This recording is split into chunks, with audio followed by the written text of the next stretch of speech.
Bueno, ¿qué tal, chavales?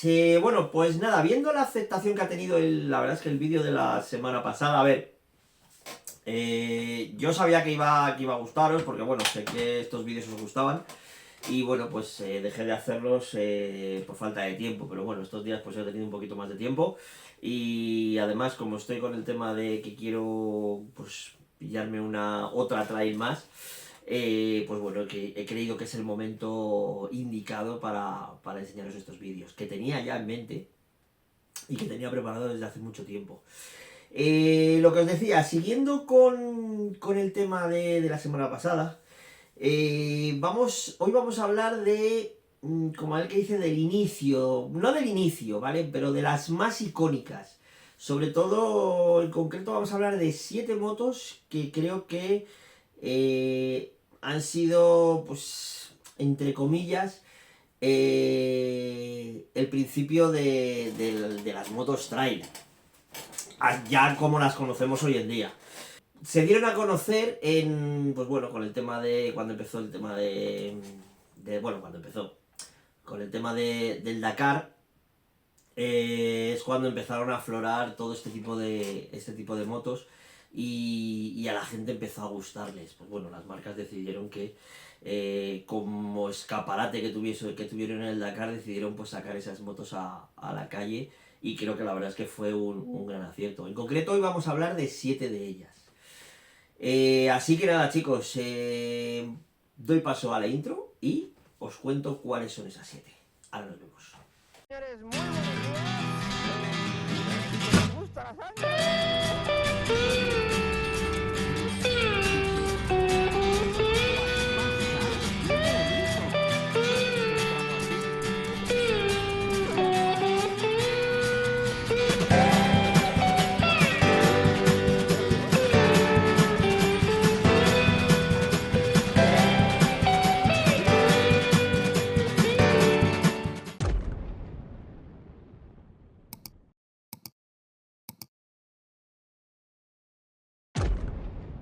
Bueno, como hablábamos al principio del vídeo, antes de la intro, las motos trail surgieron, pues bueno, por el tema del Dakar. Creo que ya anteriormente había algunas pero bueno, no las trail como las conocemos hoy en día. Pero las trail como las conocemos hoy en día, pues empezaron, bueno, pues con el tema del Dakar. Y las fabricantes empezaron, pues bueno, decidieron sacarlas a la calle para que la gente pudiera disfrutarlas. Y bueno, pues las trail hoy en día están... A ver, ¿quién no tiene una trail o quién no ha llevado una trail? Son especial motos, como siempre he dicho, muy polivalentes porque valen para todo. Pues bueno, están usadas especialmente, pues oye, por la gente que le gusta viajar, la gente que le gusta viajar y meterse en algún berenjenal tipo road. eh, no sé, valen para muchas cosas. Cierto que hoy en día, las de hoy en día, para mi gusto, ¿vale? En mi opinión, creo que ya no están tan enfocadas al campo como las que voy a hablar como las que vamos a hablar hoy. Pero bueno, hay muchas de hoy en día que valen tanto para el campo como para carretera. Problema que le veo yo hoy en día, el tema de la electrónica, porque sí que es verdad que las electrónicas se dan muchos problemas en el campo, pero bueno, también es cierto que hay ciertas marcas que se preocupan de que esa electrónica no dé problemas en el campo, sino que sea todo lo contrario, sino que te ayuden a ir mejor por campo y con más seguridad. Entonces, bueno, creo que sí que es cierto que yo creo que no se construye hoy en día o no se usan los materiales con la calidad que se usaba a lo mejor, pues como hablamos años 90, principios de siglo, pero sí que es verdad que, bueno, en algunas marcas se están poniendo las pilas y están volviendo otra vez por lo menos a ofrecer materiales de mejor calidad, pues bueno, intentar hacer cositas para mejorar. Entonces, pues bueno, esperemos que sea esa la tónica y que las motos trail de hoy en día empiecen a fijarse un poquito en lo que es la calidad de la moto, ¿vale? A ver, sabemos que hoy en día la durabilidad de las motos o de cualquier tipo de vehículo creo que es muy inferior a lo de antiguamente. O sea, ahora mismo nos podemos encontrar pues bueno, motos del estilo la mía o incluso más antiguas, que estamos hablando de motos de 25, 30, 35 años, perdón, que con un buen mantenimiento y siendo mimadas, incluso algunas no siendo mimadas, siguen funcionando al día de hoy, siguen funcionando perfectamente. No sé yo si todas las motos de los últimos 4 o 5 años, dentro de 30 años, podremos seguir hablando de ellas y seguirán estando en funcionamiento. No lo sé, eso el tiempo lo dirá. Pero sí que es verdad que, por ejemplo, yo me he dado cuenta en el último año, año y medio, hemos tenido ahí un aumento de calidad en ciertas motos. Cosa que otras, pues bueno, sigue todavía pecando un poquito de materiales un poquito malillos, por decirlo de alguna manera. Las motos hoy en día ya no es como antes por 6.000 euros, 5.000, 6.000 podías tener una moto en condiciones. Hoy yo creo que por menos de 10, 12 es complicado. Bueno, tenemos las que han venido del mercado chino, que bueno, pues las tienes por 6, 7, 8.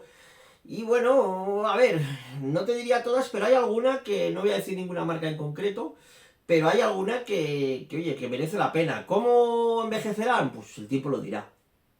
Pero bueno, no me voy a ir ya porque me estoy yendo por los cerros de Úbeda y vamos a comenzar con las 7, como alguien dice, 7 motos míticas que os voy a traer hoy. Bueno, vamos a comenzar con una que creo que conocéis todos y bueno, yo también os digo que es una de las opciones que también barajo.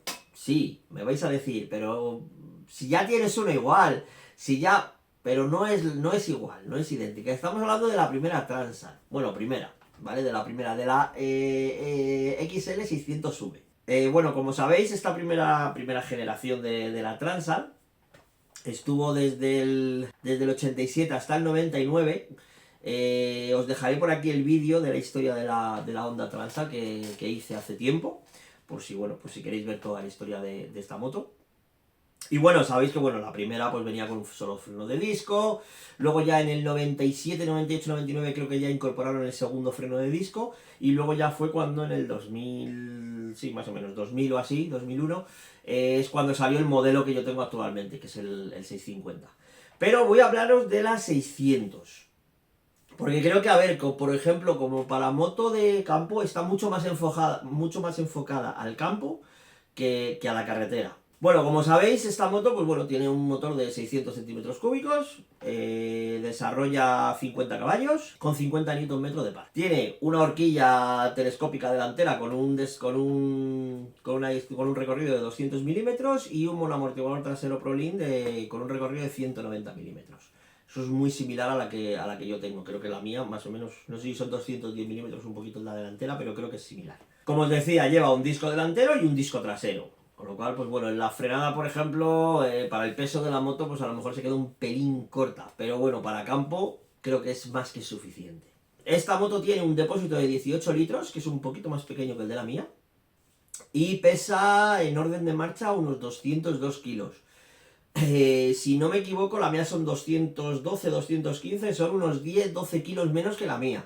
Ventaja que tiene esta moto sobre la mía es que es como más pequeña, es más estrechita, es más manejable y todo el mundo con el que he hablado me ha dicho que la 600 es mucho más campera que la 650. La 650 ya la empezaron a enfocar un poquito más al mixto, pero más hacia la carretera.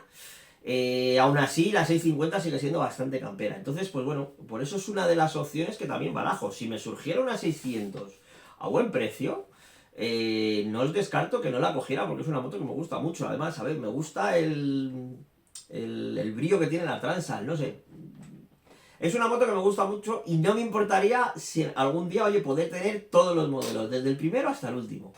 No me importaría tenerlo. Oye, hay gente que es apasionada de una moto, a mí las Transal me encantan. Sé que es una moto que no es buena en nada, pero es que tampoco es mala en nada. Entonces, pues bueno, he querido empezar por esta porque creo que es una de las más míticas y creo que es una de que a lo mejor tendría opción de entrar en mi garaje. Bueno, como en este vídeo voy a daros de un par de datillos, un dato curioso y una anécdota de cada moto. En concreto, el dato curioso de la Honda Transal es que, a ver, Honda la construyó para el mercado europeo, fundamentalmente para el mercado europeo, y no pensaba que, o sea, no imaginaba que iba a tener éxito. Entonces, pues bueno, la lanzaron como, bueno, vamos a ver qué pasa. Y al final se convirtió en una de las trail más queridas y que además ha sobrevivido generación tras generación. Con lo cual, pues bueno, pues a Honda al final no le salió el tiro por la culata y la verdad es que creo que hizo, para mi gusto, una de las mejores trail que se han hecho. Y bueno, como anécdota, a ver, la Tramsal no se construyó como tipo moto rally, es decir, ni para ir, pues eso, para hacer grandes excursiones por el campo y eso. Y en cambio hubo muchos motoviajeros que eligieron esa moto para hacer, para realizar sus aventuras, pues por Mongolia, por África, y prácticamente sin modificaciones en la moto. Y la verdad es que, como bueno, como se ha visto en muchos vídeos y se ha visto en muchos sitios, es una moto que respondía a la perfección, pues bueno, gracias a la fiabilidad que tenía esa moto y lo dura que es. O sea, hay que reconocer que es dura como una piedra. Entonces, pues bueno, yo creo que el tener una Tramsal es como tener un tractor casi de las motos. O sea, es una moto, lo que os he dicho siempre, vale para todo y... No sé, yo estoy, sinceramente, a ver, no es porque yo tenga una, pero sinceramente, desde que la compré creo que acerté y no me arrepiento de nada de haber comprado esta moto y creo que la volvería a comprar y como os digo, es probable que no es descabellado que además de tener la 650 consigamos una 600 y esta la prepararemos un poquito más para campo, aligerándola y preparándola un poquito más. Así que bueno, ya iremos viendo lo que pasa. Bueno, vamos con la segunda. Cambiamos de marca y os voy a hablar de la Yamaha XTZ 750 Super Teneré. Esta moto estuvo en el mercado de 1989 al 96. Montaba un motor de 749 centímetros cúbicos, 69 caballos y 68 newton de par. Tenía una horquilla delantera con 235 milímetros de recorrido y un monoamortiguador trasero con 220 milímetros de recorrido. La frenada estaba compuesta por 2 discos delanteros y un disco trasero. Tenía un peso en orden de marcha de 220 kilos y tenía un depósito de 26 litros. Algo que bueno, pues que le daba bastante autonomía. A ver, aquí yo creo que ya entramos en el mundo de las Maxi Trail, ¿vale? Porque bueno, estas motos, bueno, están un poquito entre el trail, las trail, ¿vale? Como la Transal, por ejemplo, que estamos hablando de 200 kilos, ahí es donde ya empezaban a subir de peso. Y creo que estas podemos encajarlas entre las trail y las maxi trail. Yo diría que es el principio de las maxi trail por el peso. Porque bueno, yo creo que las maxi trail ya son motos que a partir de 220 kilos se pueden considerar maxi trail. Cierto que probablemente las maxi, como el que dice, ya estemos hablando de motos de 240 o 250 kilos, entonces por eso os digo que estas están un poquito ahí entre medias. Además de que, bueno, creo que fueron las pioneras de las del mundo trail. Esta Super Teneré, a ver, estaba muy enfocada esta sí que vino del Dakar, ¿vale? Estaba muy enfocada y además fue una moto que salió para competir directamente con la Africa Twin. Tenía, a ver, esta moto tenía una ventaja, tenía una buena protección aerodinámica, tenía un buen depósito, pero claro, eso también la penalizaba un poquito en la agilidad en el campo. Pero bueno, era una moto que iba francamente bien. Como dato curioso, la Super Teneré, el nombre viene del desierto del Teneré, que era una zona mítica del París-Dakar. Y bueno, pues Yamaha sacó esta moto pues para honrar un poquito pues bueno, el dominio en esta competencia. Como anécdota, para el Dakar, la Yamaha Teneré ofrecía depósitos de hasta 55 litros, que es una verdadera pasada. O sea, hay coches que no tienen tanques de 55 litros, sobre todo los coches pequeños. Así que bueno, a ver, una moto con un depósito de 55 litros, estamos hablando de que ya solamente en gasolina vas a llevar 55 kilos extras. Pero que en el antiguo París-Dakar, tanta gasolina venía muy bien. Bueno, vamos con la tercera de la lista. En este caso estamos hablando de la Honda XRV 750 Africa Twin. Esta moto estuvo en el mercado desde 1989 hasta 2003, este modelo en concreto. Tenía un bicilíndrico de 742 centímetros cúbicos, 62 caballos con 62 newton de par. Tenía una horquilla telescópica con 230 milímetros de recorrido y un monoamortiguador trasero con 220 milímetros de recorrido. Su frenada estaba compuesta por 2 discos delanteros y uno trasero, con un peso de 220 kilos y un depósito de 23 litros.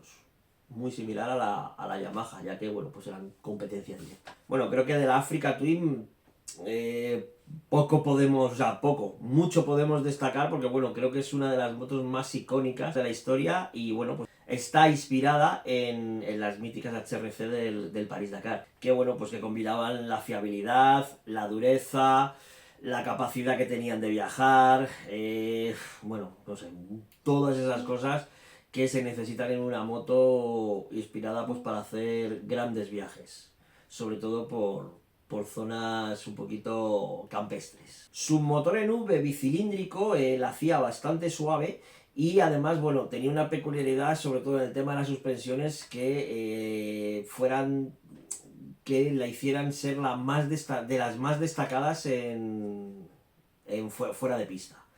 ¿Vale? Entonces, bueno, para rutas viajeras de campo, que tuvieran mucho campo, creo que era la moto ideal. Como dato curioso, la Africa Twin es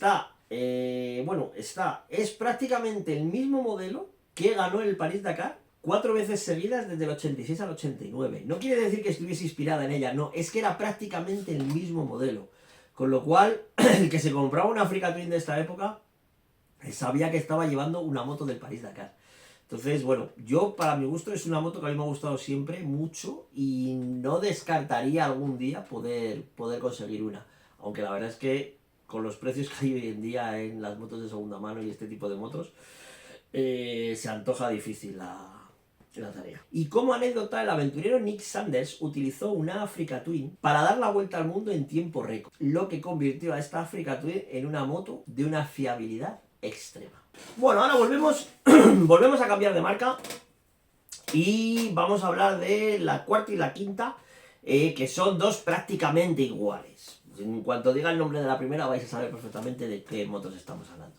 En concreto estoy hablando de la Suzuki 750DR Big. Esta estuvo en el mercado del 88 al 89. Si no me equivoco, bueno, en este caso no es, la siguiente es la más grande. Creo que monta el motor y a día de hoy sigue siendo el motor monocilíndrico más grande de la historia. En este caso montaba un motor monocilíndrico de 727 centímetros cúbicos con 52 caballos y 58 Nm de par. Tenía una horquilla delantera de 260 milímetros y un monoamortiguador trasero de 220 milímetros. El grupo de frenado era muy sencillo, disco delantero y disco trasero. Y tenía un peso en orden de marcha de 220 kilos con un depósito de 29 litros. Esta moto estaba apodada con el nombre de Dr. Big y fue la primera moto que introdució el pico de pato. Como os decía, pues era el motor monocilíndrico más grande de la historia.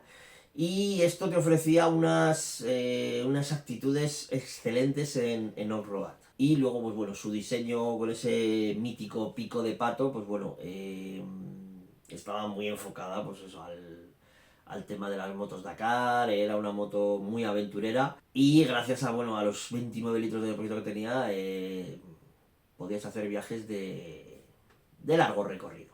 La quinta, ¿vale? Seguimos porque, bueno, esta es como un paquete, ¿vale? Aquí vienen las dos.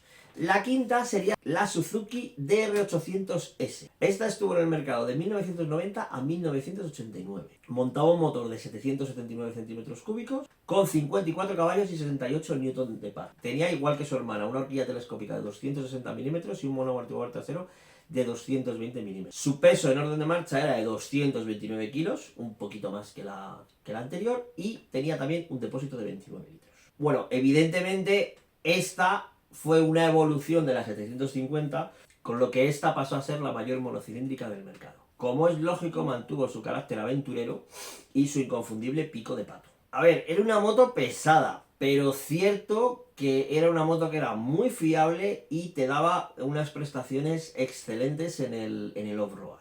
Incluso el off-road extremo. Bueno, como dato curioso, es evidente cuál es el dato curioso. Fue la primera en montar el pico de pato y que posteriormente fue usado por BMW y KTM. Y la anécdota de esta moto es que ciertos pilotos en pruebas extremas montaban depósitos de 40 litros para así poder atravesar los desiertos sin tener que repostar, algo que les daba clara ventaja. Bueno, vamos con la penúltima, la sexta, que estamos hablando de la Cagiva Elephant 900. Esta moto estuvo en el mercado de 1990 a 1998. Montaba un bicilíndrico de Ducati en L de 904 centímetros cúbicos. Tenía 75 caballos y 75 Nm de par. Montaba una horquilla telescópica de 230 milímetros de recorrido y un monoamortiguador trasero de 220 milímetros. El frenado estaba compuesto por 2 discos delanteros y un disco trasero. Su peso en orden de marcha era de 215 kilos, algo un poquito más ligero que las anteriores. Y tenía un depósito de 24 litros. A ver, la verdad es que la Cagiva Elephant fue una de las motos más puras y radicales de su tiempo, y con ADN de competición en el Dakar. Su motor Ducati le daba un carácter único, combinando potencia y emoción, con una estética inspirada en el equipo Lucky Explorer. Como dato curioso, la Elephant no solo era una moto de calle, sino que ganó el Dakar en 1990 y en 1994, derrotando a marcas mucho más grandes como BMW, Yamaha y Honda. La anécdota de esta moto era, estaba basada sobre su motor. Su motor Ducati no era solamente marketing, era un motor auténticamente de competición. Es más, en algunas versiones el sonido del escape era tan potente que tuvo que ser regulado para cumplir la normativa antirruido. Bueno, para terminar, vamos a hablar de una moto que creo que sí ha marcado el principio de una historia, de un cierto modelo de motos y que sigue hoy en día dando mucho que hablar. En concreto hablamos de la BMW R80 GS, que estuvo en el mercado de 1980 a 1989. Montaba un motor boxer bicilíndrico de 797 centímetros cúbicos, con 50 caballos y 56 Nm de par. Tenía una horquilla telescópica de 200 milímetros y un monoamortiguador trasero de 170 milímetros. Su equipo de frenado era pues el de la época, montaba un disco delantero y un tambor trasero. Pesaba 186 kilos en seco y tenía un depósito de 19 litros y medio. A ver, la BMW R80 GS introdujo el concepto de una moto aventura con motor boxer y transmisión por cardan. Su fiabilidad y versatilidad la convirtieron en un icono y sentó las bases de las legendarias GS. Como dato curioso, la R80 GS está considerada como la madre de las Maxi Trail y fue la primera en llevar la denominación GS. Sin esta moto es muy probable que las actuales GS no existieran. Y como anécdota, en 1981 esta BMW sorprendió ganando el París-Dakar, un evento, pues bueno, como sabemos, donde las motos en aquella época eran mucho más ligeras y mucho más agresivas. Creo que bueno, que esto fue la prueba de que una Maxi Trail podían ser rápidas y resistentes. Bueno, con esto terminamos este capítulo de las 7 motos más icónicas, bueno, que yo creo que son las 7 motos más icónicas en el mundo del trail, y que creo que marcaron una era y fueron un referente en este mundo. Entonces, pues bueno, como os digo siempre, vamos a ver si podemos establecer una conversación en los comentarios, como hicimos en el anterior vídeo.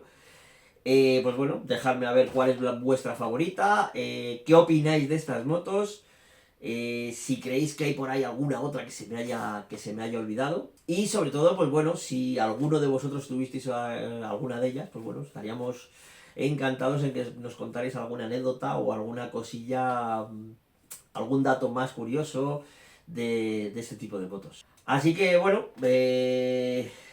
lo dicho, creo que vamos a seguir en este concepto de vídeos, ¿vale? Para el tema de los recopilatorios, porque bueno, veo que es lo que funciona y veo que es lo que os gusta además. Y como yo estoy aquí para ofreceros lo que os gusta, pues bueno, creo que este tipo de vídeos son los adecuados. Evidentemente seguiremos haciendo otro tipo de vídeos, seguiremos cuando salgamos con la moto y salgamos en off, seguiremos haciendo ese tipo de vídeos, viajes. De mecánica creo que vamos a hacer ya pocos, vamos a enfocarlo ya un poquito más el canal, pues eso, sobre todo quiero enfocarlo, pues como estáis viendo en los últimos vídeos, al mundo del trail. Porque creo que bueno, es un mundo que a mí me apasiona mucho, tengo la suerte de tener una trail, quiero tener la suerte de tener otra, entonces pues bueno, vamos a enfocarlo mucho al mundo del trail. Intentaremos pues eso, hacer también vídeos, todos los vídeos posibles de off, no sé, viajes, bueno, como sabéis hay bastantes proyectos por ahí en mente que espero que vayan saliendo. Y poco más, no sé para la semana que viene qué haremos, porque bueno, además con estos tiempos que está haciendo de lluvias y eso, tenemos previsto una salida este fin de semana, no sé si voy a poder ir, porque bueno, tengo unos temas personales y no sé si voy a poder ir. Si voy, pues bueno, ya tendremos vídeo para la semana que viene, si no, pues bueno, pues buscaremos otros vídeos de este estilo. No sé, decidme si queréis dejarme en la cajita de comentarios, pues bueno, qué vídeos apetecería, enfocado al mundo del trail. No sé, qué vídeos apetecería que sacáramos que hiciéramos en el canal, no sé, de alguna moto, de alguna, no sé, de alguna carrera, de alguna, de cualquier cosa, pero que esté relacionado con el mundo del trail. ¿Vale? Creo que vamos a enfocar el canal en este aspecto. Sé que a muchos, pues bueno, a lo mejor nos gustará, pero a ver, creo que teniendo en cuenta cómo me estoy metiendo yo, me he metido en el mundo del trail desde que tengo la Transal y estoy poquito a poco metiéndome en más cosas, creo que es el sitio, o sea, creo que es la dirección adecuada para enfocar el canal. Así que nada, chicos, no me enrollo más, no os doy más la brasa y bueno, lo dicho, dejarme comentarios, darle los likes, compartir el vídeo, lo de siempre que se suele decir. Y nos vemos en los próximos vídeos. Chao, chao.